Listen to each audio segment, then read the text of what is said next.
दक्षिण सोलापूरचे माजी आमदार मान्य दिलीपराव माने साहेब यांच्या वाढदिवसानिमित्त मंद्रुप येथे 1000 वह्याचं वाटप आयोजित करण्यात आलं होतं. अनिल जाधव, सुनील जाधव मित्र परिवारातर्फे मंद्रुप माध्यमिक प्रशाला, उर्दू हायस्कूल आणि जिल्हा परिषद शाळेमध्ये विद्यार्थ्यांना वही वाटप करण्यात आलं. या प्रसंगी माननीय पृथ्वीराज माने मालकाचे शुभ हस्ते सदर हे वह्याचं वाटप केलं. यावेळेस निखिल देशपांडे मालक, मेलगे पाटील, रमेश नवले, सरपंच अनिताताई कोरे, दादा कोरे उपस्थित होते, सचिन साठे आणि राम पवार, गुरु मेत्रे हे सर्व ज्येष्ठ नेते मंडळी वेळात काढून आले, त्याबद्दल मी देतो.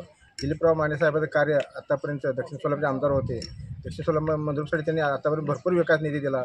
त्याचं कृषी मार्केट कमिटी, DCC बँक आणि विविध शैक्षणिक क्षेत्रात योगदान ह्याचे एक आभार प्रदर्शन म्हणून त्यांच्या केलेल्या कार्याबद्दल म्हणून आम्ही आज दर वेळोवेळी सामाजिक उपक्रम सादर करतो. मागे पण 4-5 वर्षे आम्ही आरोग्य शिबिर घेतलं होतं. 500-550 लोकांना मोफत उपचार करून मोफत औषधं दिली होती. त्याच धर्तीवर आज वही वाटपचा कार्यक्रम आयोजित करण्यात आला.